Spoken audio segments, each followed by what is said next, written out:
Ahí estamos mostrándote unas imágenes de fallas de suelos. Y mira, pongamos, esta imagen es una imagen histórica, ¿no? Imagínate, yo creo que alguna vez ustedes han pasado cerca de algunos silos. Los silos son estructuras que permiten guardar tanto granos como materiales, como podría ser grava, cemento o yeso. Fíjense, esta imagen, yo honestamente no recuerdo de dónde es, pero sí la he visto en varias ocasiones. Y es una serie de silos que se fueron de lado. Probablemente si tú vives cerca de Tlanepantla, hacia la zona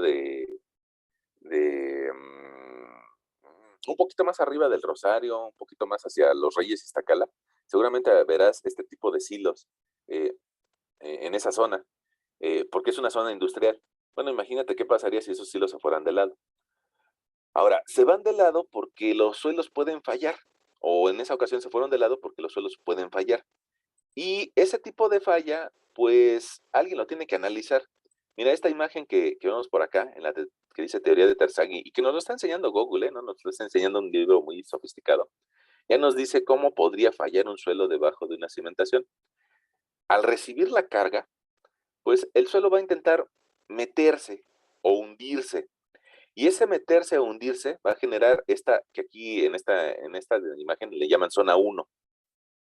Primero va a intentar meterse o hundirse, pero al recibir más carga, probablemente empiece a generar que empiece a volcar o a girar esa cimentación. Y eso va a generar superficies de falla. Déjame cerrar esta imagen y mostrarte, pongamos aquí otras imágenes acerca de fallas de suelo.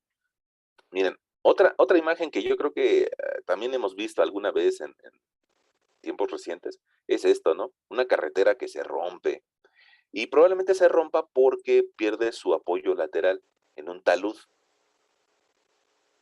Si se desgaja el cerro, pues evidentemente que lo que existe arriba, pues también va a perder su consistencia o su estado que tenía antes de la falla. Bueno, digamos que eso tiene que ver con un tema nuevo que vamos a empezar a platicar, que se llama resistencia al esfuerzo cortante del suelo. Em, Vamos a ver si hubiera otra por aquí. No, esa no es.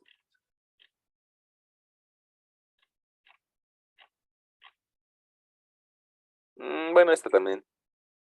Bien, pongamos ahí. Esa imagen, prácticamente todo el edificio volcó, ¿no?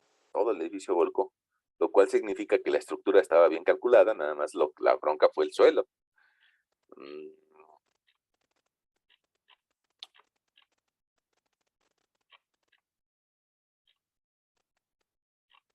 Esa es una grieta. Esta pongamos, miren, esta imagen es de expansión, ¿no? Más bien aquí podríamos echarle la culpa o bien o que los muros bajaron y el centro no bajó, o que la parte central se expandió. La parte central se puede expandir si está encima de arcillas expansivas, ¿no? Que son arcillas monmoriloníticas, que tal vez al estar secas no tienen ningún problema, pero cuando viene la época de lluvias se hinchan y empiezan a succionar o a chupar agua, y eso hace que tengan una expansión. Pero esto, digamos que no sería una falla dichamente, ¿no? Eh, bueno, no creo que por ahí ya le dijimos fallas del suelo. Déjenme mostrarles tal vez un par de imágenes acá y vamos a darle título a nuestro nuevo tema, ¿no? Se llama resistencia al esfuerzo cortante.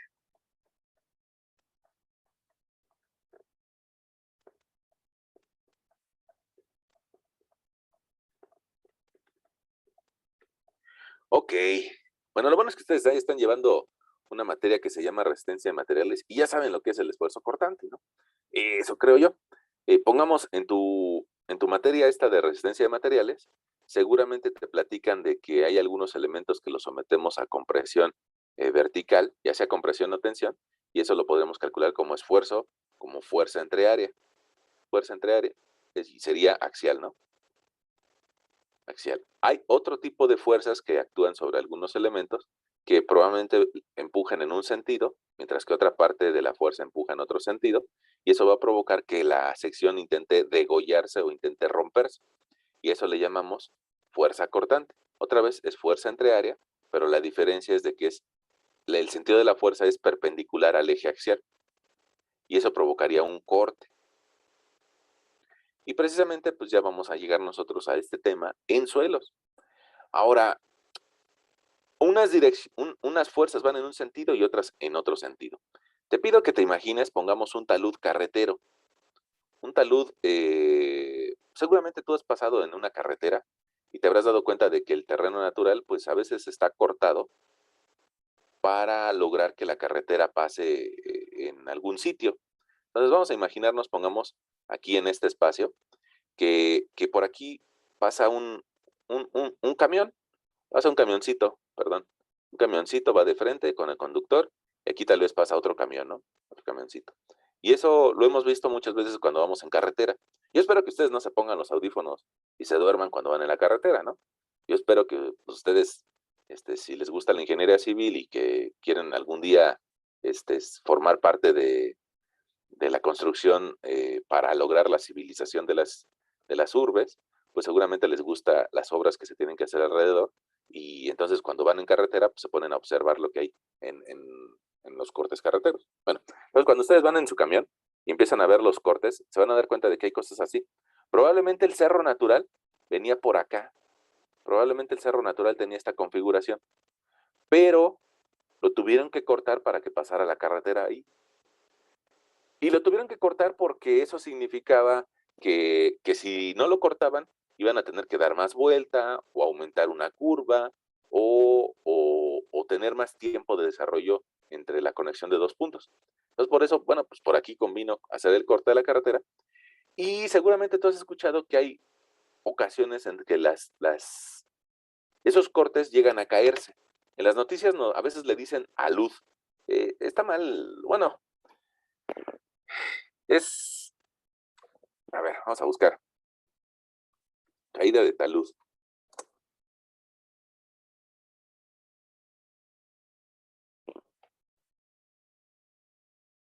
Miren, es precisamente lo que le estaba diciendo, ¿no?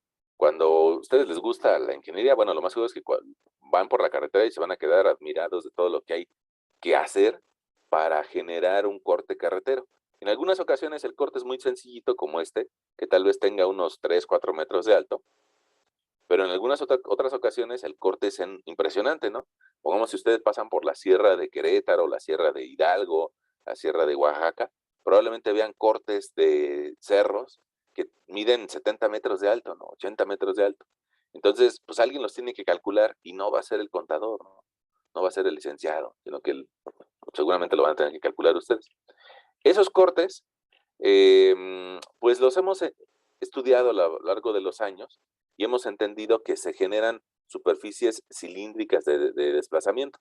Mira, pongamos se cayó. Alguien diría, qué malo que se cayó, pero alguien también diría, qué bueno que se cayó porque nos permite estudiar. Y si lo podemos estudiar, podemos evitar esos errores a futuro. O podemos reforzarlos y generar que ese corte sea más estable. Ahora, ojo, puede ser que los deslizamientos se presenten en zonas rocosas y para eso ustedes van a llevar una materia que se llama mecánica de rocas y que en esa materia de mecánica de rocas van a analizar familias de fisuramiento, como las que ves en esta imagen de la derecha, pero también puede ser que se generen suelos. Y cuando se generan suelos, pongamos en la parte de arriba de la derecha, estás viendo que hay fallas circulares. Entonces, hay análisis de estas caídos o de estos problemas que se presentan en las carreteras y se puede analizar desde un punto de vista de mecánica de rocas o de mecánica de suelos, dependiendo del material que tengamos, ¿no? Y lograr una forma de estabilizarlo. Bueno, ahora regresemos a nuestra imagen. Cuando tú vayas en mecánica de suelos 3, te van a poner a calcular la estabilidad de este material, pero lo que te van a decir es de que, mira, nosotros podemos dividir a ese corte en una serie de dovelas. Cada una de estas dovelas o huecos o espacios dentro del terreno, evidentemente que tiene un cierto peso, tiene un peso. Y ese peso está intentando volcarse o deslizarse, está intentando irse para allá. Y te digo, en suelos 3 tú vas a calcular la estabilidad de esos cortes. Pero esa fuerza que intenta deslizarse se ve eh, contenida por una fuerza del suelo que no se quiere mover. Y dice, yo no me quiero ir, yo no me quiero ir, yo no me quiero ir. Y entonces lo que se genera en medio de estas dos superficies es algo que le llamaríamos línea de falla. Esa línea de falla, voy a permitirme pintártela de naranja. Esta línea de falla, o de línea intermedia, si nosotros analizáramos un elemento diferencial de esa línea de falla, mira, pongamos, si yo tomo un cuadrito de aquí y lo aíslo, pues resulta que yo veía un elemento diferencial con una fuerza cortante que va en un sentido, tau, y otra fuerza cortante que va en otro sentido, tau. Y eso la llevaría a intentar rotar, pero como no puede rotar, pues logro establecer un equilibrio con otro par de fuerzas cortantes. Además de que como tiene un cierto peso encima, pues seguramente también va a tener un esfuerzo vertical y también va a tener un esfuerzo horizontal. Y seguramente ese elemento diferencial ya te es para ti un poco conocido a partir de tu materia de resistencia de materiales. Seguramente tú has platicado en esa materia de resistencia de materiales de cómo se comportan los elementos sometidos a una serie de esfuerzos. Y en esa misma materia de resistencia de materiales encuentras qué dirección tienen los esfuerzos principales. Bueno, entonces resulta que esa materia de resistencia de materiales se va a empezar a utilizar también en mecánica de suelo. A veces nuestros profesores no nos lo dicen, o no sé, si para que no nos espantemos, o porque o no sé, pero a veces no nos lo dicen los profesores. Pero digamos que ahí se van a empezar a vincular tus dos materias. Y también debajo de una zapata. Te voy a pedir que te imagines de este lado un suelo, y que te imagines una zapata. Voy a poner la zapata de color rojito para que nos llame mucho la atención. Aquí voy a dibujar una zapata.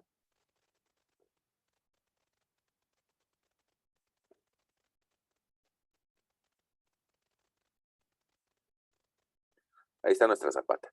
Resulta que si esa zapata empieza a recibir mucha carga, pues lo primero que va a intentar hacer va a ser que va a existir una zona que se intente deslizar hacia abajo o hundir.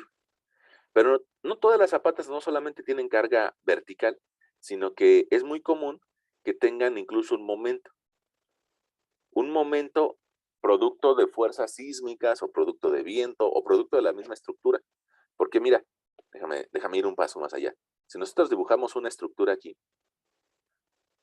pues resulta que esa estructura, cuando venga el sismo, esta losa va a intentar moverse de lado, va a intentar acelerarse o provocar un desplazamiento en ese peso de la losa. Y eso significa que va a generar un cierto momento de volteo. Y ese momento de volteo, como consecuencia, va a intentar desplazar al suelo que está debajo de la zapata y va a intentar girarlo en un sentido. Pero el suelo que está abajo dice, yo no me quiero mover, yo no me quiero mover, yo no me quiero mover. La consecuencia es de que en medio de los dos se va a generar una superficie de falla.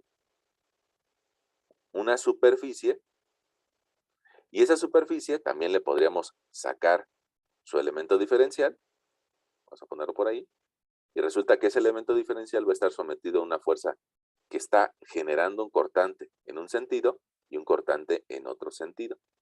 Además de esas fuerzas cortantes, también seguramente el suelo en este sitio, ese poquito de suelo, también está sometido a un cierto peso vertical y a una presión lateral, lo cual le generaría un sistema de esfuerzos verticales y un sistema de esfuerzos horizontales. Y toda esa configuración, pues tú también ya la has estado viendo en resistencia a materiales, ¿no? Ahora, déjame volver a copiar esta imagen, control C, control V. Tal vez en un librito nosotros nos encontraríamos esa imagen simplemente sin colores, ¿no? Así lo encontraríamos. Y mira, pongamos aquí, yo te digo, estas son líneas de falla de un talud o de una cimentación.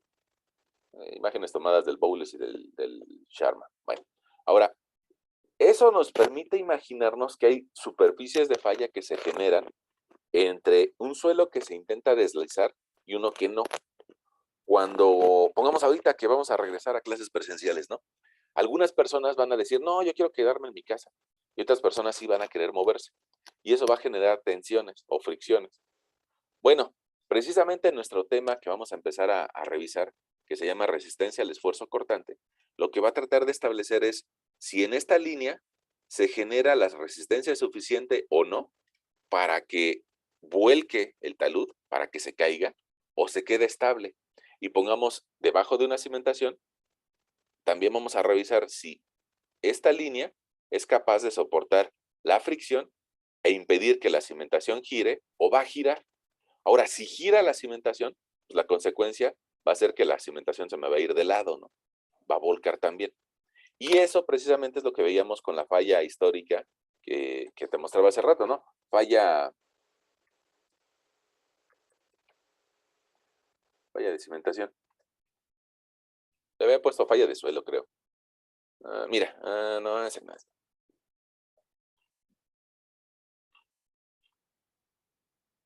Este sí podría ser.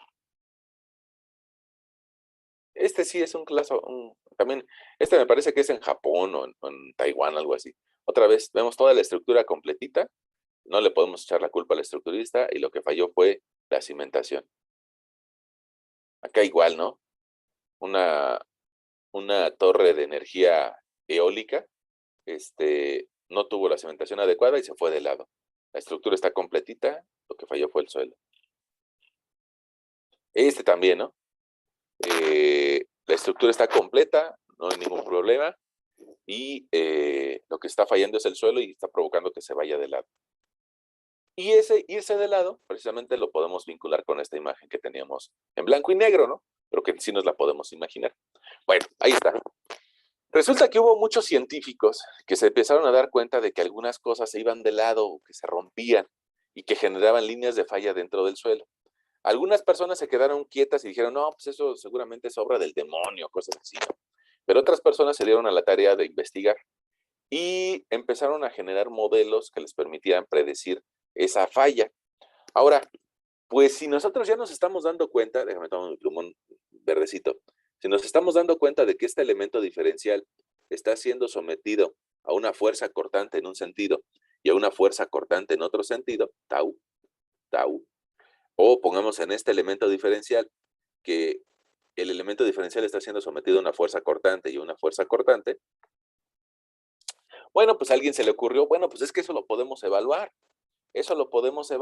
dentro de un laboratorio. Y a partir de ahí surge algo que se llama prueba de corte directo. Déjame te la ejemplifico.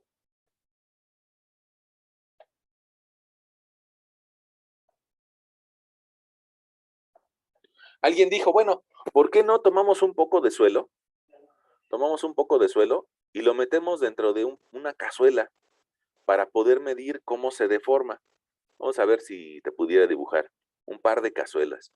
Fíjate, lo podemos poner en un contenedor o en una cazuela superior y un contenedor o una cazuela inferior. Es decir, prácticamente metemos al suelo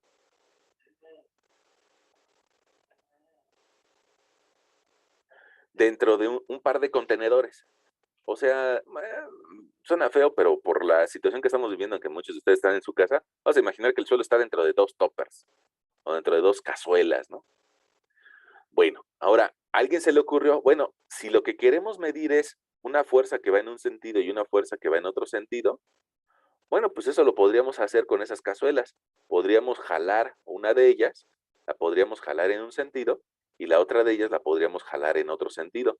Aplicarle una fuerza, y medimos la resistencia que tiene este suelo para desplazarse y generar una línea de corte. Y eso está bien, la verdad, honestamente es una idea muy revolucionaria para hace 200 años, ¿no? Sin embargo, bueno, no es tan fácil cortar un suelo que mide exactamente lo que mide la cazuela. Y eso generaría puntos de contacto muy duros, muy rígidos, y que habría zonas en donde no estaría haciendo contacto. Entonces no es tan fácil de generar la cazuela. Alguien dirá, bueno, entonces lo podemos colar, podemos hacerle un molde a la medida, ¿no? Podríamos tal vez, inclusive, tal vez hacer un coladito de algún material tipo cemento, tipo concreto, que vaya en la parte de arriba y otro coladito que vaya en la parte de abajo para poder movilizar ese suelo. Bueno, sí, pero alguien alcanzó a ver otro fenómeno que diría, bueno, oye, pero es que esta partícula no solamente está sometida a esa fuerza lateral, sino que además tiene una fuerza producto del esfuerzo que tiene arriba, porque el peso de arriba, el suelo que tiene arriba, también pesa. Y si tiene un peso de arriba hacia abajo, pues la partícula también está generando una reacción de abajo hacia arriba. Y eso significa que a tu modelo, al que le estás provocando el corte, pues también deberías de considerarle una cierta presión vertical y una de abajo hacia arriba y de arriba hacia abajo. Un cierto esfuerzo vertical. Y bueno, pues puede ser que tenga más razón, más ciencia, ¿no? Y entonces alguien podría hacer una gráfica en donde dijera yo, a medida que voy aumentando la fuerza, a medida de que voy aumentando la fuerza, tengo un cierto desplazamiento, una cierta deformación que se empieza a mover hacia acá y provocar un desplazamiento. Bueno, pues si aumento más fuerza, aumento más desplazamiento hasta que llega el momento en el que se rompe. Ah, pero al fin y al cabo, si es una fuerza cortante, lo que mediríamos de aquí no sería un módulo de elasticidad, sino que sería una relación de módulo de rigidez al corte, un módulo G, porque sería una deformación lateral, no sería una deformación axial. A ver. Tiempo. Nosotros hemos platicado, inclusive en esta clase, hemos platicado de que si nosotros sometemos a un espécimen por fuerza axial, pues lo que obtenemos es una curva esfuerzo-deformación. Esfuerzo igual a fuerza entre área contra deformación unitaria, deformación entre longitud inicial. Y de esa curva nosotros calculamos el módulo de elasticidad. Pero ojo, esta fuerza está aplicada de forma axial. Y en cambio aquí no. Aquí estamos generando una fuerza perpendicular al esfuerzo axial. Entonces nuestra fuerza sería fuerza de corte. Y esa fuerza entre área, porque seguramente podemos calcular esta área, bueno, nos daría un esfuerzo tau o un esfuerzo cortante. Y resulta que así como el módulo elástico del material es la relación existente entre el esfuerzo axial y la deformación lateral y la deformación axial, bueno, pues resulta que hay otra propiedad que seguramente tú ya platicaste en resistencia de materiales, que se llama módulo de rigidez al corte.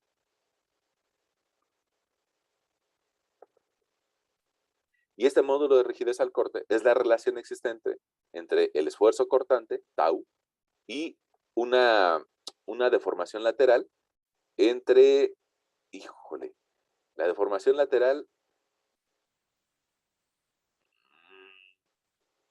me parece que también va entre la longitud inicial, ¿no?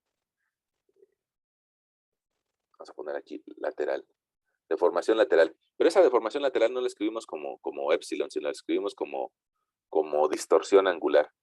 Vamos a ponerle por aquí a nuestro lector que gamma en este caso es una distorsión.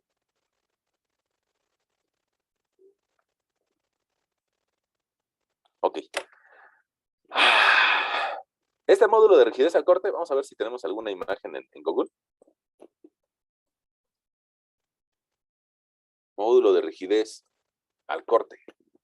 Creo que hace falta la palabra corte. Aquí está, mira. Ah, mira, ahí está, precisamente lo que te acabo de escribir, ¿no? G es igual a tau entre gamma. Y bueno, para materiales elásticos se cumple esta otra relación, ¿no? Que a partir del módulo de elasticidad lo podemos calcular. Vamos a copiarla. Vamos a pegarla por acá. Sí, control V.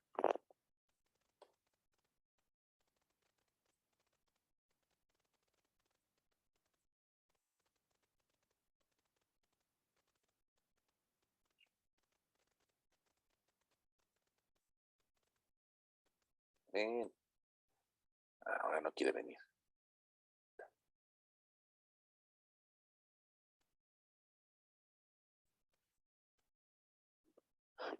Ahora, seguramente tú me vas a decir, bueno, ¿y eso qué tiene que ver con suelos? Bueno, pues precisamente aquí estamos enseñando un suelo, ¿no? Que fue sometido a corte directo. Desgraciadamente la prueba de corte directo, pues es un poco rudimentaria, ¿no? Es un poco, arcaica.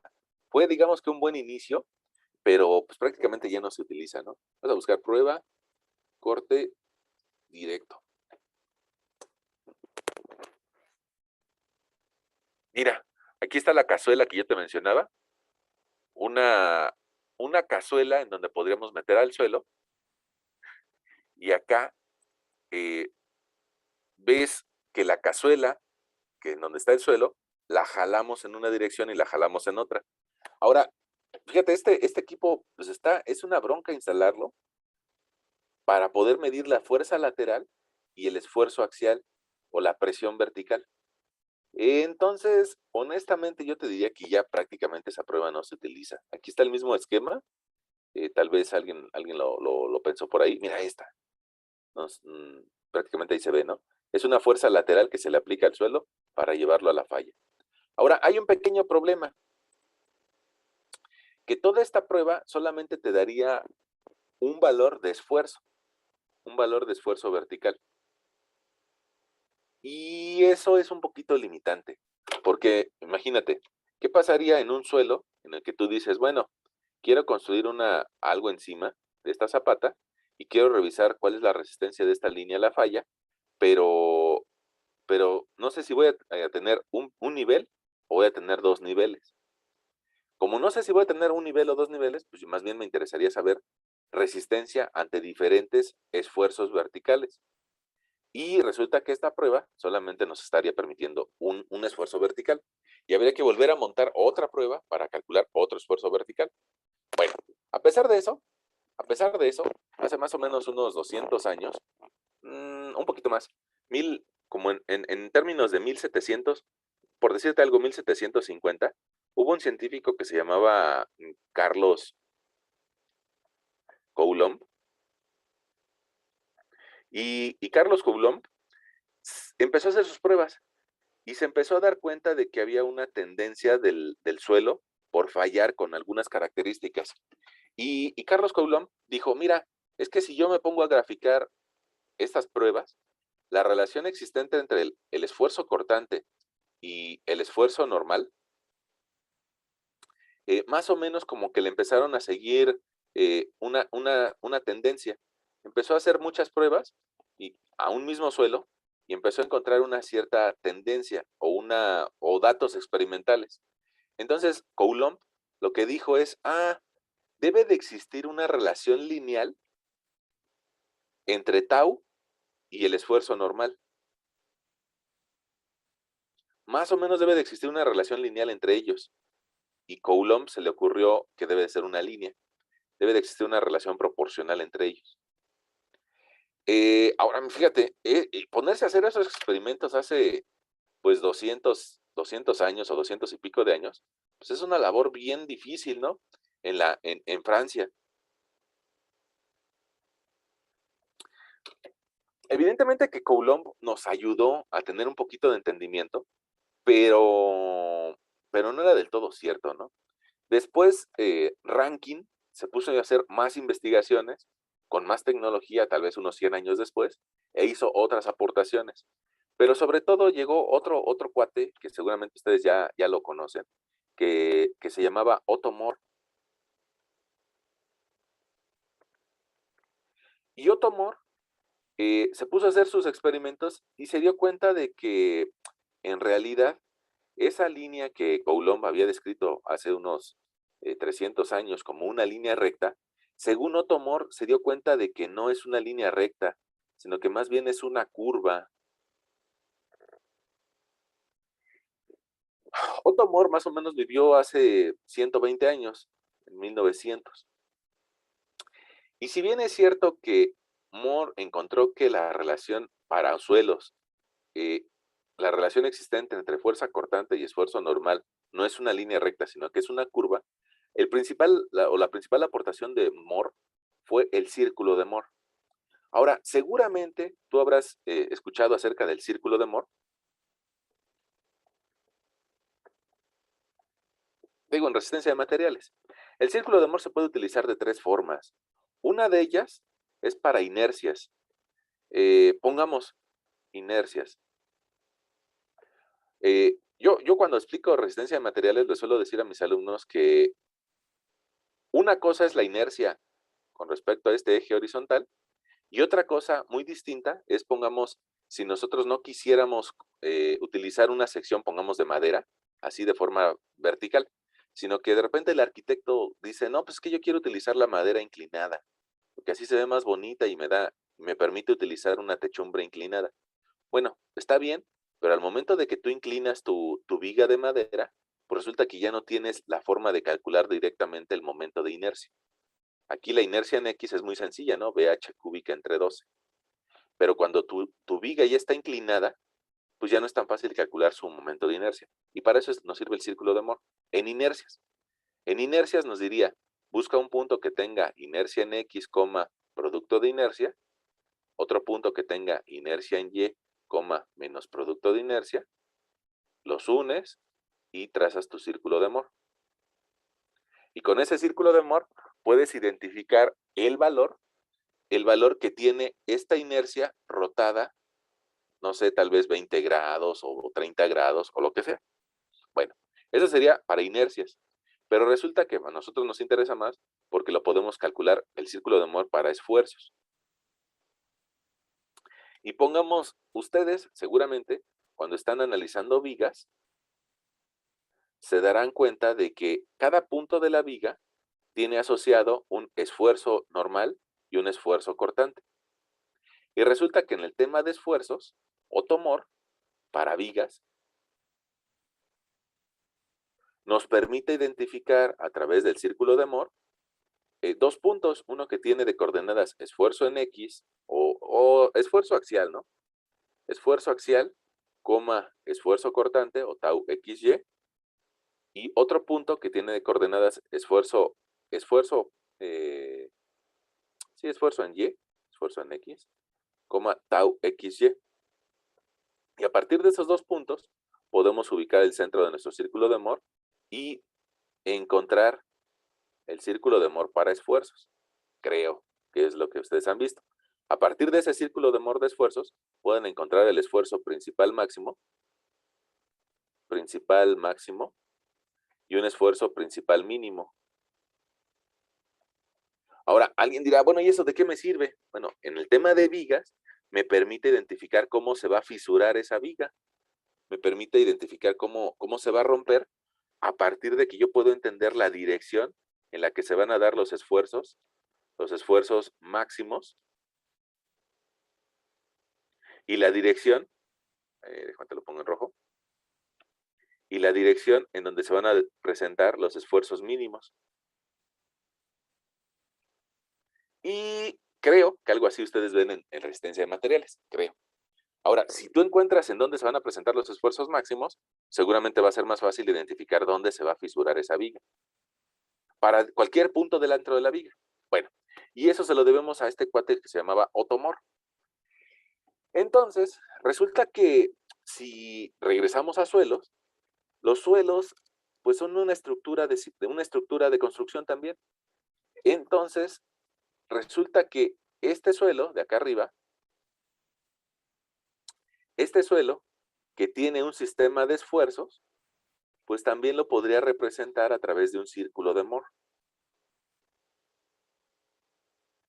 Y eso nos da la oportunidad de hacer una prueba en laboratorio, en la que la prueba por excelencia, la prueba por excelencia en un laboratorio de mecánica de suelos, es una prueba que se llama triaxial, prueba de compresión triaxial.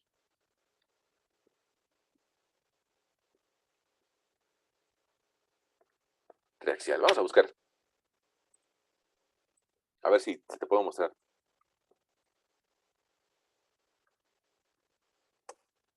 Por lo menos una imagen simple y después vamos a ir profundizando en eso. Fíjate, la prueba de compresión triaxial es una prueba que nos permite simular los esfuerzos que tiene el suelo en el sitio. Mira, aquí ya estás viendo un poquito de esfuerzos, sigma 3, sigma 3, sigma 3, sigma 1 más sigma 3, una serie de esfuerzos. Esa prueba, digamos que en el sitio, Vamos a ver si nos podemos imaginar aquí el sitio.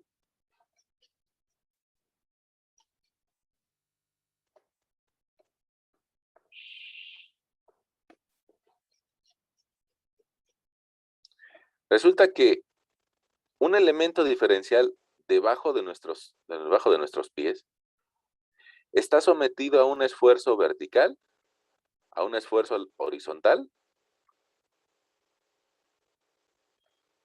y también a esfuerzos cortantes. Bueno, esa prueba, la compresión triaxial, nos permite dentro de un laboratorio tratar de igualar esas condiciones. Y para eso, seguramente podríamos hacer un cubo. Y seguramente a alguien en la historia se le ocurrió esa idea, ¿no? De vamos a generar un cubito y a ese cubito le vamos a meter una prueba, una cantidad de carga vertical, un esfuerzo vertical. Y esa prueba le podríamos llamar eh, compresión simple.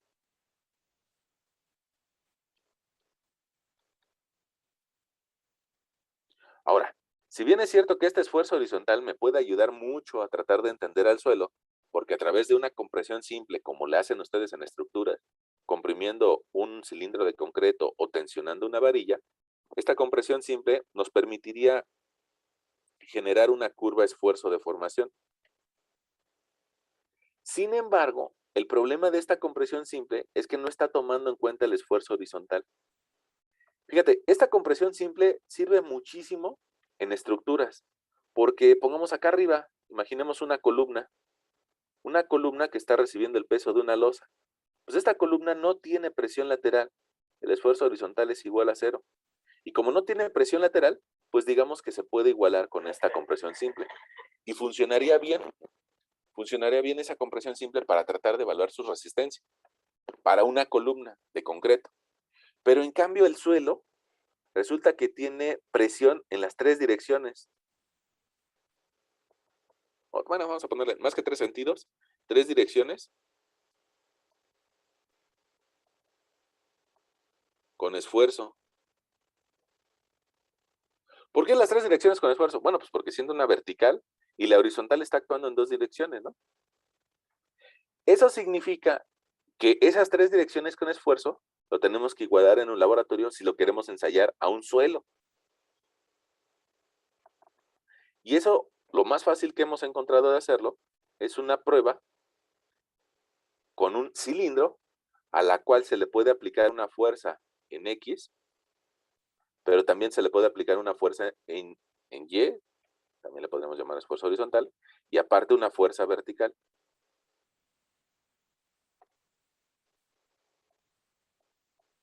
Y como las fuerzas están actuando en tres direcciones, por eso se le llama compresión triaxial.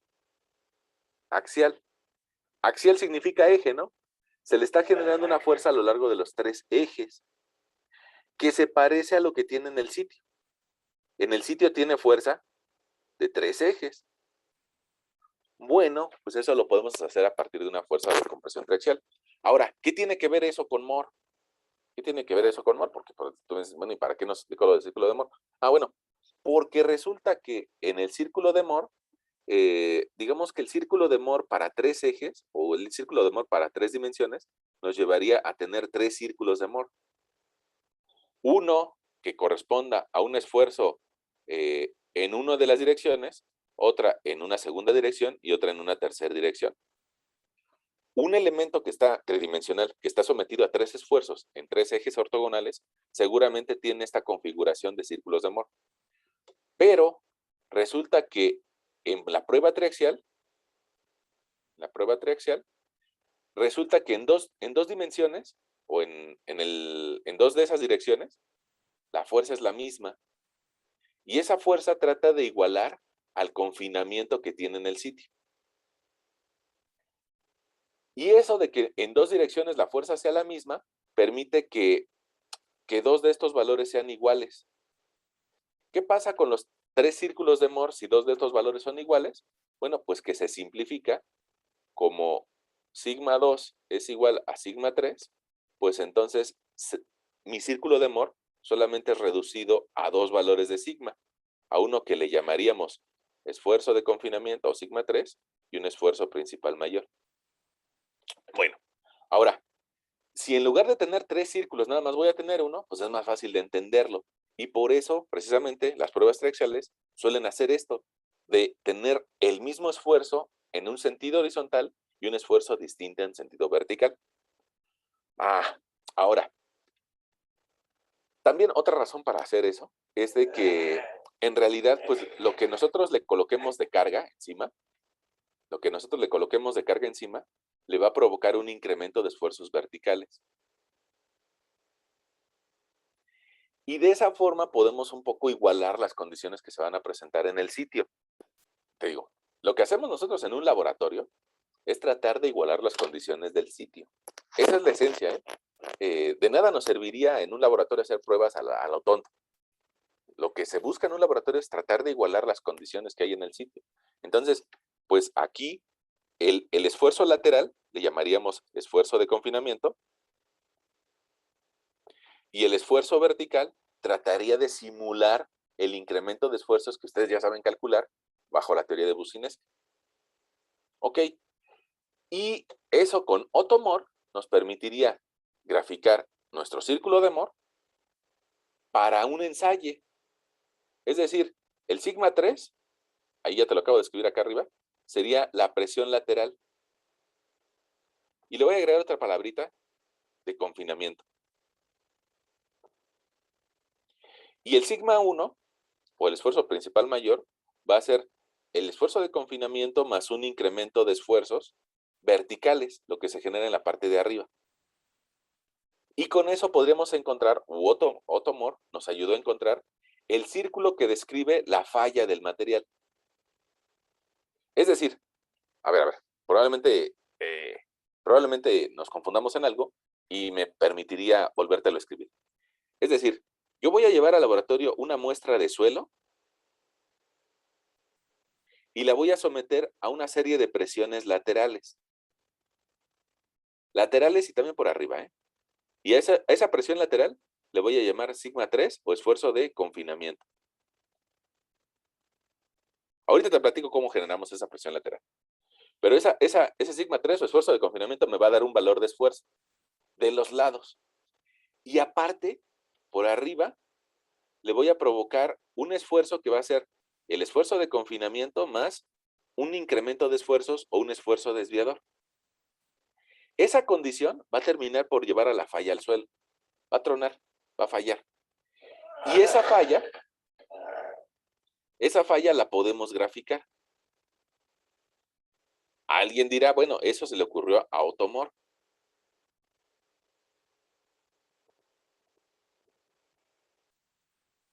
Este círculo de falla que se le ocurrió a Otto-Moore y que relaciona el esfuerzo cortante con respecto al esfuerzo normal, resulta que fue un primer intento de entender cómo falla el suelo. Pero eso, otra vez, al igual que la prueba de corte directo, solamente nos permitiría entender una situación de incremento de esfuerzos verticales. Entonces, pues como seguramente ustedes también lo hacen, porque pues les gusta la ingeniería, seguramente ustedes también repiten algo muchas veces, hasta confirmar que tiene una tendencia de comportamiento. Bueno, pues el buen Otto-Moore tomó un suelo y dijo, me voy a poner a romper varios cilindros del mismo material. Y la primera vez le dio un cilindro así, un círculo de Moore así. La segunda vez probablemente le dio un círculo de Moore así. La tercera vez le dio un círculo de Moore así. Y otra vez más le dio otro círculo de Moore más alto. Y entonces como que Otto-Moore dijo, aquí como que hay una tendencia. Aquí hay una maldita tendencia que me relaciona el esfuerzo cortante con el esfuerzo axial. Y según Otto-Moore, esta tendencia es una curva.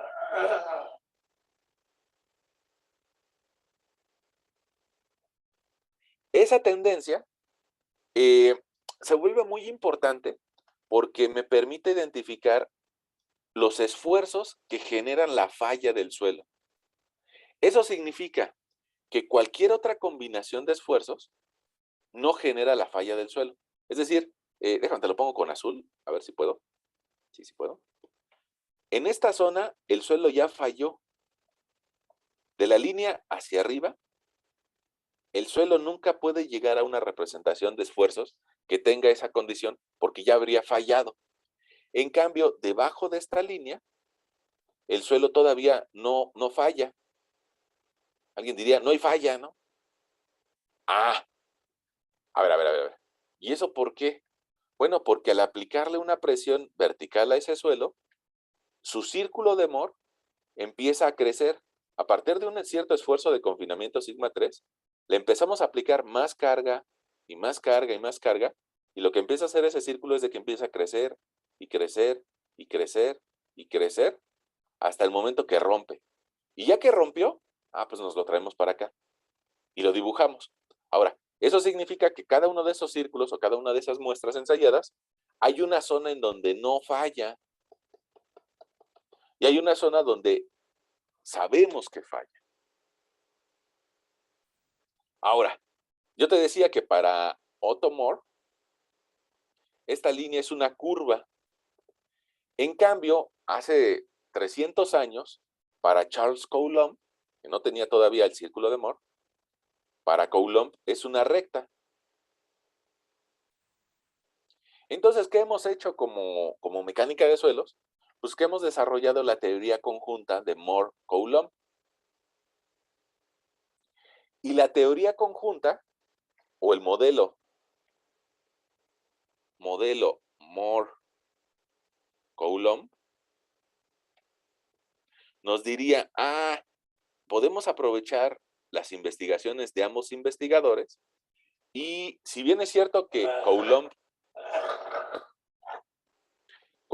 no tiene la razón porque no es una línea recta, pero es una forma más fácil de entender el fenómeno. Y de Otto Moore podemos tomar los círculos de Moore. Es decir, podemos dibujar las circunferencias de Moore o los círculos de Moore, pero seguir el criterio de Coulomb de que es una línea recta. Y este modelo de Moore-Coulomb nos diría, tú lo que necesitas hacer es por lo menos 3 círculos de Moore. Y esos 3 círculos de Moore van a seguir una tendencia. Podrías hacer 4, 5 o 10 o los que quieras, pero van a seguir una tendencia que nos describe una envolvente de falla.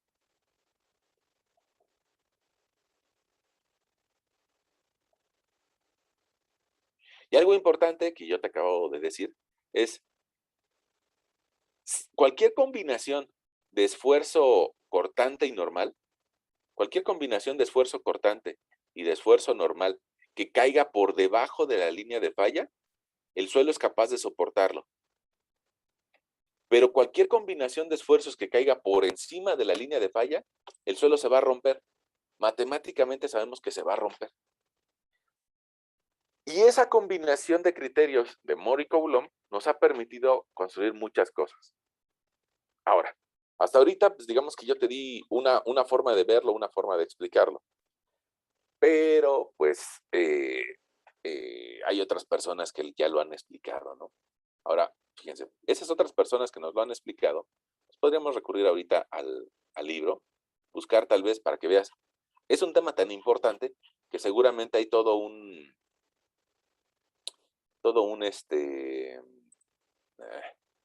no, todo un capítulo acerca de este tema, ¿no? Vamos a buscar si, no, la verdad no, desconozco si en este viene un índice. Vamos a ver si por aquí viene nuestro índice.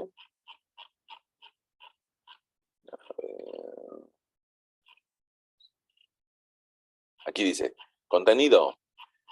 Nosotros ya pasamos, creo que el capítulo 9, entonces pues, habría que ir más abajo. En este curso, inclusive, ya hemos visto esfuerzos en la masa de suelo. Desde el final del semestre pasado, tú ya viste esfuerzos efectivos. Y nosotros por ahí en las primeras clases de este también lo volvimos a platicar, esfuerzo efectivo. Después ya vimos consolidación. Y bueno, pues lo que seguía resistencia al esfuerzo cortante. Nos dice que está en la página 228 impresa, algo así como la 240, ¿no? 245 más o menos, deben de ser. 228 impresa.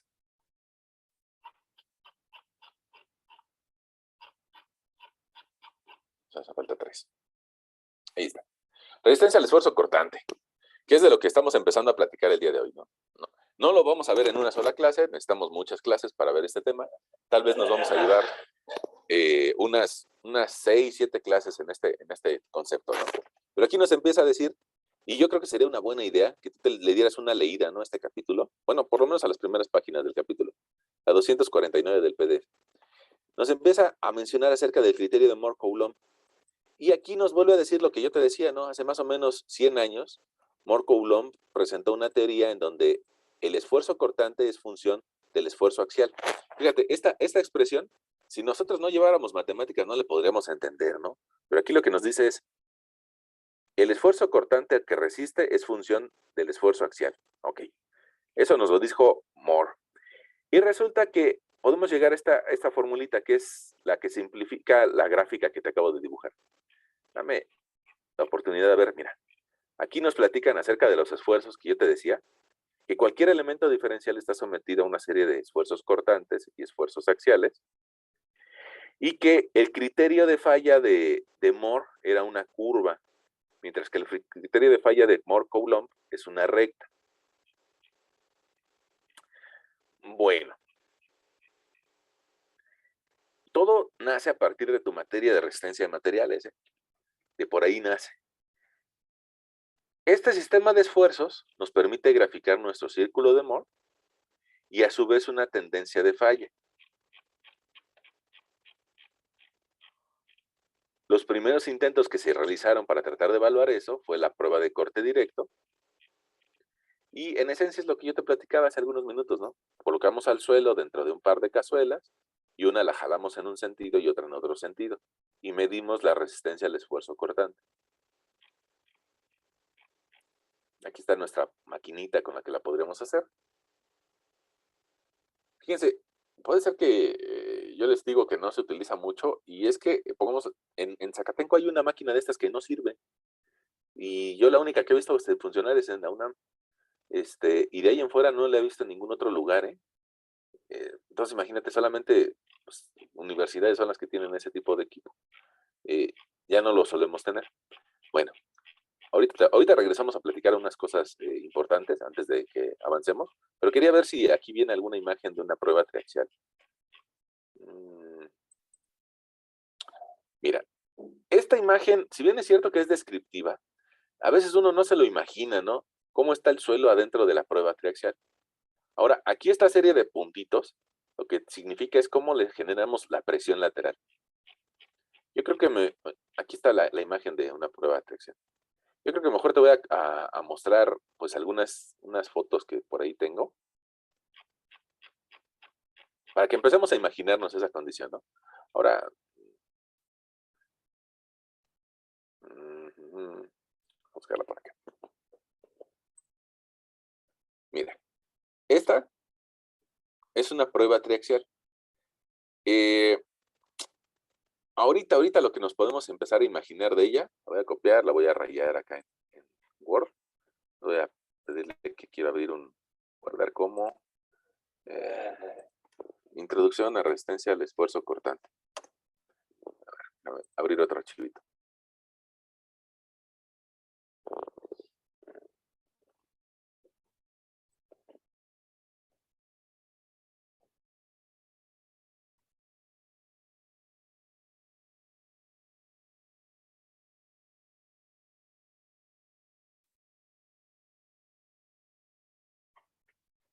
Mira, ¿qué alcanzas a ver ahí?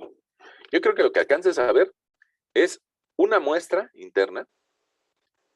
Esa muestra, como la que yo te decía, que tratamos de llevar al laboratorio y que tratamos de que tenga las condiciones que se tienen en el sitio. Y esa muestra, para poder aplicarle la presión que tiene en el sitio de forma lateral, o sea, una presión de confinamiento que esté actuando en todas las direcciones, en realidad es en todas las direcciones, ¿eh? La voy a poner inclusive por arriba y por abajo, así. Eso se llamaría un esfuerzo de confinamiento. ¿Qué significa esfuerzo de confinamiento? Significa un esfuerzo que está recibiendo a los lados esa muestra de suelo. Lo recibe a los lados porque así está en el sitio, ¿no? Imaginemos por aquí, un humanito, allá abajo, está recibiendo presión por todos lados, por arriba, por abajo, esta muestra de suelo. Entonces, trata de igualar esas presiones. ¿Cómo le podríamos decir a nuestro laboratorista? Quiero que me hagas una prueba triaxial de 5 metros de profundidad. Pues el laboratorista me va a decir, bueno, ¿y cuánto le aplico de presión lateral? Ah, bueno, pues va a depender de la profundidad que tengas en el sitio. Por decirte algo, si está a 5 metros de profundidad y tenemos un peso volumétrico de 1.4, pues entonces yo multiplicaría 1.4 por 5, 1.4 por 5, y eso nos daría 7, un esfuerzo lateral un esfuerzo, perdón, vertical de 7 toneladas metro cuadrado, lo cual equivale en laboratorio a 0.7 kilogramos sobre centímetro cuadrado. Y entonces ya le diríamos al laboratorista, oye, ponle de esfuerzo de confinamiento, de esfuerzo lateral, 0.7 kilogramos centímetro cuadrado. ¿Para qué? Para que iguale las condiciones del sitio, ¿no? Ya está. Ahora, una cosa es cómo está el suelo antes de que nosotros lleguemos a construir y otra cosa es después. Y para eso, en la parte de arriba, va a recibir la carga y va a bajar esa carga hasta provocar que el cilindro falle. Ahora, antes de que lleguemos a eso, me gustaría platicarte que del esfuerzo de confinamiento o la presión lateral, pues sería muy difícil tener a alguien que lo estuviera apretando y que tuviera un cierto valor. Entonces, para eso, se mete dentro de agua a presión. Todas esas flechitas que yo te dibujé van a ser producto de agua a la que se le puede inducir una cierta presión. Mira, aquí al ladito, yo te lo estoy dibujando para que te lo imagines, pero también pues lo puedes ver en la imagen o en la fotografía de la izquierda. Al ladito de la muestra hay un montón de agua y esa agua se puede conectar por medio de una válvula a un sistema de presión. Y tú recordarás de tus clases de hidráulica que el agua es incompresible. Si le metemos presión al agua por medio de esta válvula, que inclusive hasta aquí hasta está de colorcito azul, si le metemos presión al agua, pues resulta que el agua no se puede comprimir y va a terminar por comprimir a la muestra de forma lateral con un confinamiento. Y ese confinamiento trata de igualar las condiciones que tiene en el sitio. Ok. Ahora, esas condiciones sería antes de que lleguemos los humanos a construir. Ahora, hasta ese punto tú me vas a decir, bueno, pero si le metemos agua a presión, pues el agua se le va a meter a la muestra, ¿no? Porque usted nos ha platicado de que el suelo tiene poros y al tener poros, puede ser que sean muy pequeñitos, pero aunque sean pequeñitos, permiten el flujo de agua. Entonces, si yo le meto presión al agua, esa presión va a tratar de entrar a la muestra y va a terminar por deshacer a la muestra. Ah, precisamente para eso se le coloca una membrana alrededor, una membrana de látex, es decir, un plástico alrededor de la muestra de suelo, y ese plástico, que aquí lo alcanzas a ver un poquito deformado, en la parte de arriba y en la parte de abajo, ese plástico, su función es de que no le entre agua al suelo, y esa membrana va a impedir que tenga el contacto. Membrana. Ok. La membrana de látex hay especiales para laboratorio, pero muchos laboratorios lo que terminan haciendo es de que le colocan un preservativo, o más bien 2 preservativos.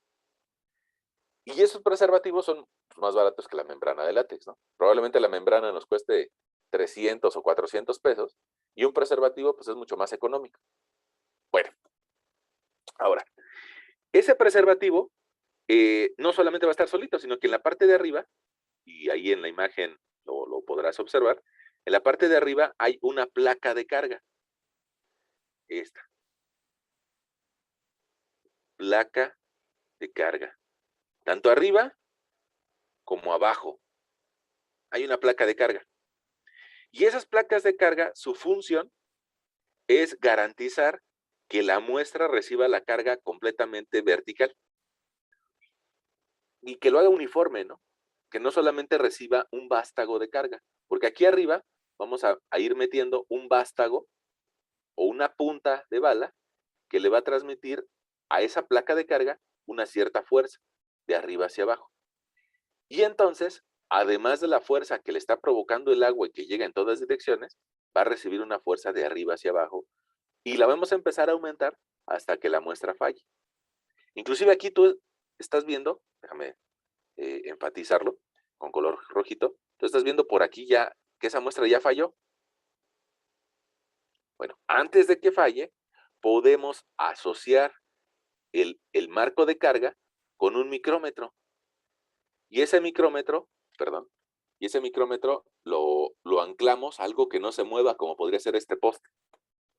Si ese poste no se mueve, pues entonces podríamos empezar a leer cómo se va deformando la muestra. Y la intención de deformar cómo se, de graficar cómo se deforma la muestra es de que podríamos tener una gráfica que me relacione deformaciones contra fuerza. Y siendo un poquito más específico, fuerza entre área y deformaciones entre longitud inicial, que sería esfuerzo, deformación unitaria. Y del suelo vamos a poder encontrar nuestra curva esfuerzo-deformación hasta que rompa, hasta que truene. Ahora, ¿qué ventaja se tiene de eso? Bueno, pues que además podríamos encontrar el módulo de elasticidad de ese material. ¿Te acuerdas de que pongamos al inicio del día de hoy, calculamos asentamientos elásticos a partir de un módulo elástico? De ahí se puede determinar. No es tan fácil hacer una prueba en arenas, ¿no? Pero de ahí se puede determinar. Pero sobre todo, este tipo de pruebas es la prueba reina de la mecánica de suelos, honestamente, es la reina de la mecánica de suelos. Con este tipo de pruebas se puede calcular pues prácticamente todo lo que tenga que ver con mecánica de suelos, y eso significa que pues, es una prueba en la que le vamos a dedicar varias clases, ¿no? Ahorita te estoy mostrando, digamos, que el inicio, ¿no? El inicio o el concepto general de la prueba. Ahora, esta gráfica esfuerzo de formación que yo te mostré, evidentemente que tiene una zona elástica o una zona lineal y después una zona plástica, donde ya no exhibe un incremento de esfuerzos, sino simplemente se está deformando hasta el punto que llega a la falla. Con este valor de falla, nosotros lo podríamos tomar, ese esfuerzo de falla, y generar nuestro círculo de Moore. Con un cierto esfuerzo de confinamiento, perdón, está muy grueso ese plumón, con un esfuerzo de confinamiento sigma 3 en el punto inicial, y el final va a ser un esfuerzo principal mayor, el que provoca la falla. Y esa falla va a tener como distancia o como diferencia del círculo de Moore el incremento de esfuerzos que provocó la falla, es decir, esta altura.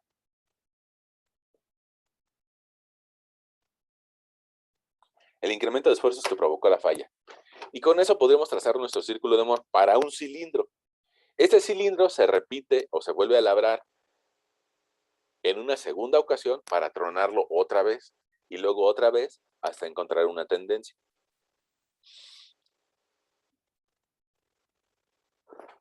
Bueno, ahora, miren, al igual que como le hicimos en consolidación, les voy a mandar unas notas que tal vez hace algún tiempo realicé acerca de esto de la teoría de Moore-Coulomb y de esfuerzos. Les voy a mandar unas notitas por ahí por el Classroom para que le echen una leída, ¿no? Y si bien es cierto que puede ser que alguien diga es mucho texto, bueno, pues es que es así de fácil. Es la prueba reina de la mecánica de suelos. Entonces, pues seguramente vamos a requerir leer bastante o entender muchos puntos de forma fina para poder a su vez entender los valores que nos dé de resultados. Aquí vemos un esquema que está presentado por el doctor Flores, el doctor Osvaldo Flores, que es el encargado del laboratorio de posgrado de la UNAM, y que bueno, pues es muy descriptivo de todas las partes que integran una cámara de tracción. Ahorita yo les describí la parte esencial, ¿no? El suelo sometido a una carga por medio de unos cabezales, pero poco a poco vamos a irnos dando cuenta de que hay un montón de detalles en la prueba de compresión triaxial. Eh, Aquí otra vez vemos las partes de la cámara. Y bueno, tal vez en las siguientes sesiones empezaremos a hablar de esto, ¿no? Que hay diferentes tipos de pruebas y que esas diferentes tipos de prueba tienen que ver con las condiciones del sitio. Te decía, le voy a mandar estas notitas a ver si las podemos empezar a leer. Pues no entre todos, pero que sí tú le des una leída. Y te decía que podemos generar curvas de esfuerzo de formación. Tal vez aquí, bueno, pues está tomado de un libro del Muni Voodoo. Este libro, para que vean, se los recomiendo bastante, ¿eh? El Muni Voodoo también es muy bueno, lo único malo es que está en inglés. Entonces, pues a muchos de nosotros el leer en inglés nos cuesta trabajo, ¿no? A mí sí me cuesta trabajo, pero si ustedes son buenos para el inglés, bueno, bájense el Muni Voodoo y van a ver que es un muy buen libro, ¿eh? Muy buen libro. Y si no son buenos para el inglés, pues es buen momento para que se metan a un cursito, ¿no? Este, mucho de las literaturas de investigación vienen en inglés, entonces yo creo que sí vale la pena que se echen un clavado a tratar de entender el idioma de Shakespeare. Bueno, fíjense, aquí está lo mismo que yo les platicaba y poco a poco iremos profundizando en estos temas, ¿no? De forma general, digamos que hoy nos podemos quedar hasta que vamos a encontrar una línea envolvente y que esta línea envolvente, esta envolvente de falla del criterio de Moore-Coulomb, se puede describir con dos valores característicos o dos valores fáciles de entender, ¿no? Ese par de valores fáciles de entender sería la ordenada al origen. ¿Te acuerdas de tus clases de matemáticas? La ordenada al origen, que sería una C, y C significa cohesión, y una inclinación de la línea, y eso le llamamos phi. Y phi significa un ángulo de fricción interna. A ver, ¿qué significa eso? Bueno, pues que a nivel microscópico, las partículas generan ciertos relieves o ciertas fisuras, y cuando intentan deslizarse unas contra las otras, pues generan una fricción. Y digamos que la segunda propiedad, el ángulo phi, lo que mide es la fricción que se genera entre partícula y partícula cuando intentan desplazarse una con respecto a la otra. Y el otro valor, lo que nos habla es acerca de la unión entre las partículas. Alguien diría como si fuera un pegamento. Tal vez es un mal concepto, pero esto de que si fuera como un pegamento, nos lo podríamos imaginar, ¿no? ¿Qué tanta fuerza de unión existe entre las partículas, de cohesión entre ellas? Esa cohesión tiene que ver mucho con el agua, mucho, mucho, mucho, tiene que ver con el agua. Cuando cambian las condiciones hidráulicas del suelo, seguramente vas a tener cambios en el valor de la cohesión. Y bueno, de forma genérica, todos los suelos, todos los suelos los podemos entender con el criterio de Moore-Coulomb. Te digo, de forma genérica, ¿no? Probablemente alguien nos diga, no, no es cierto, hay modelos más específicos para cada tipo de suelo. Bueno, sí, pero digamos que la mecánica de suelos clásica se ha basado en este criterio de Moore-Coulomb, en donde te digo que podemos medir la cohesión y el ángulo de fricción interna. Y esa medida de cohesión y ángulo de fricción interna nos permitiría calcular si una cimentación resiste al soportar cierto valor de esfuerzo normal, cuál va a ser su respectivo valor de esfuerzo cortante que puede soportar. Ahora, digamos que los suelos de tipo arenoso, las arenas y las gravas, tienden a generar una gráfica así, mientras que las arcillas saturadas, suelen generar gráficas constantes. Sería ideal que siempre solamente encontráramos este tipo de gráficas, ¿no? Ya sea horizontales o inclinadas. Pero la realidad es de que muchos de nuestros suelos van a tener una configuración un tanto cuanto mezclada, ¿no? Un tanto cuanto de cohesión, un tanto cuanto de ángulo de fricción interna. Bueno, yo creo que lo de hoy lo podríamos considerar como una introducción al tema de resistencia al esfuerzo cortante. Y, y mira, esta idea es bien necesaria que te la aprendas, ¿no? Debajo de la línea no falla el material. Arriba de la línea falla el material. Y con eso yo creo que podemos ir avanzando. Te decía, tal vez en las siguientes sesiones nos dediquemos a platicar más detalles acerca de la cámara triaxial y de la resistencia al esfuerzo cortante. Pero poco a poco iremos viendo esos temas. Yo creo que por el día de hoy podríamos pues, terminar por aquí. Y a medida que avancemos en las siguientes sesiones, le vamos a ir agregando cada vez más y más datos a estas pruebas y al concepto de resistencia al esfuerzo cortante, pero pues ya será en otra ocasión.